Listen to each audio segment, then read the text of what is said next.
WhatsApp everyone, কি অবস্থা সবার, কেমন আছেন সবাই? আজকে আপনাদের দেখাবো ডেল্টা এবং শোল্ডারের ওয়ার্কআউট। অনেক শর্ট ওয়ার্কআউট, অনেক শর্ট সময়ে কমপ্লিট হয়ে যাবে। আমাদের বডি কেয়ার সেন্টারের যারা স্টুডেন্ট আছেন, যারা বিগিনার লেভেলে আছেন, ডেল্টা এবং শোল্ডার ওয়ার্কআউট দেখতে চান, তাদের জন্য এই ভিডিওটা খুব বেশি হেল্পফুল হবে। তো না টেনে ভিডিওটা সম্পূর্ণ দেখার চেষ্টা করুন। সম্পূর্ণ দেখলে সুন্দরভাবে বুঝতে পারবেন যে কি করে ডেল্টা বা শোল্ডার মারবেন। তো এই বডি বিল্ডার যে ওয়ার্কআউটটা করছে, এটা হচ্ছে শোল্ডার ওয়ার্কআউট, অর্থাৎ শোল্ডার প্লাস ট্রাপস দুইটাই হিট হবে। এই ওয়ার্কআউটটা করলে পিছন থেকে আমি ওকে সাপোর্ট দিচ্ছিলাম। যারা হেভি ওয়েট ইউজ করবেন, পিছনে একজন পার্টনার নিয়ে রাখতে পারেন। পার্টনার নিলে মারতে একটু সুবিধা হয়। এই যে ওয়ার্কআউটটা ও করলো, এটা যদি আপনি সামনে মারতেন তাহলে মিলিটারি প্রেস হতো। বারবেল দিয়ে না করে ডাইরেক্ট ডাম্বেল দিয়ে মিলিটারি প্রেসটা করছে। দেখুন, দুই পাশে দুইটা ডাম্বেল নিয়ে যে ওয়েট দিয়ে ওইখানে ও শোল্ডার প্রেসটা করেছে, সেম ওয়েট দিয়ে এখানে কিন্তু ও ডাম্বেল প্রেসটা করছে।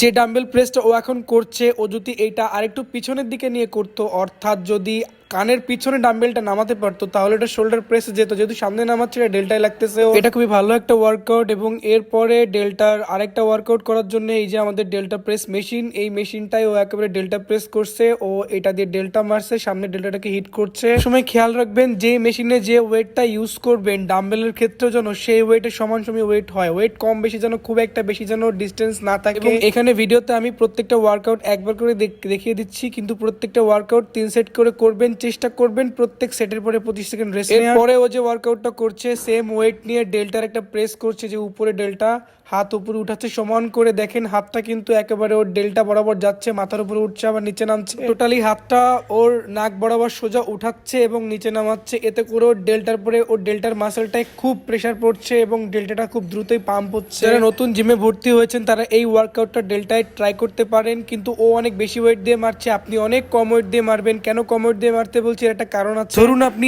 এই ওয়েটটা দিয়ে ওয়ার্কআউট করছেন, কিন্তু মারাটা ভুল হচ্ছে, অ্যাকুরেট হচ্ছে না। সেই অবস্থায় বেশি ওয়েট হলে কিন্তু পেশিতে টান লাগবে এবং এরকম বডি কখনই হবে না। সুতরাং আপনি কম ওয়েট দিয়ে করতে পারেন। কম ওয়েট দিয়ে করলে হবে কি, অন্ততপক্ষে টান লাগলে এটা সলভ হয়ে যাবে। তো এখনো যে ওয়ার্কআউটটা করছে, এটা হচ্ছে সিঙ্গেল আর্ম, অর্থাৎ ডেল্টার একটা সিঙ্গেল আর্ম মারতেছে ও হচ্ছে এটা ডাম্বেল দিয়ে করতে পারতো, কিন্তু ডাম্বেল দিয়ে না করে এটা ক্যাবেল ক্রস দিয়ে করলে ডেল্টার পরে বেশি ইফেক্ট পড়ে। দেখেন ডেল্টা কিরকম ফুলে উঠছে এবং অল্পতেই বেশি হচ্ছে। পরের ওয়ার্কআউটটা ডেল্টা এবং শোল্ডারের মিডল জয়েন্ট তৈরি করার জন্য ওয়ার্কআউটটা খুবই ভালো, সিঙ্গেল আর্ম ডাম্বেল প্রেস।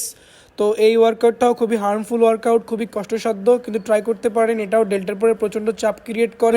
যারাই আছেন না কেন, প্রত্যেকেই এই ওয়ার্কআউটগুলো ট্রাই করতে পারেন, কিন্তু পরিমাণে ওয়েট কম নিতে হবে, কারণ ওয়েট পরিমাণে বেশি নিলে কিন্তু আপনাদের ইনজুরি হওয়ার চান্সটা অনেক বেশি থাকতে পারে। এগুলো ছাড়াও ডেল্টা এবং শোল্ডারের অনেক ব্যায়াম আছে যেগুলো আরো বেশি কষ্টসাধ্য। আজকে এই পর্যন্তই, অন্যদিন আমি আরো নতুন ভিডিও দিব এবং আলোচনা করব নতুন ব্যায়াম সম্পর্কে, যাতে আপনারা অনেক অল্প সময়ের মধ্যেই বডি ক্রিয়েট করতে পারেন এই স্লেটার মতো করে। হ্যাঁ ভাই, শুধু ব্যায়াম করলেই কিন্তু হবে না। ব্যায়াম করতে গেলে কিন্তু খাবারের দিকেও খেয়াল রাখতে হবে, কারণ আপনার 50% বডি কিন্তু ক্রিয়েট হয় খাবারের মাধ্যমে। এবং তার সাথে প্রয়োজন পর্যাপ্ত পরিমাণ ঘুম, অর্থাৎ রাত 11টার মধ্যে আপনাকে ঘুমিয়ে পড়তে হবে। সবাই ভালো থাকুন, সুস্থ থাকুন, দেখা হবে অন্য কোনো নতুন ভিডিওতে। Tata, bye bye.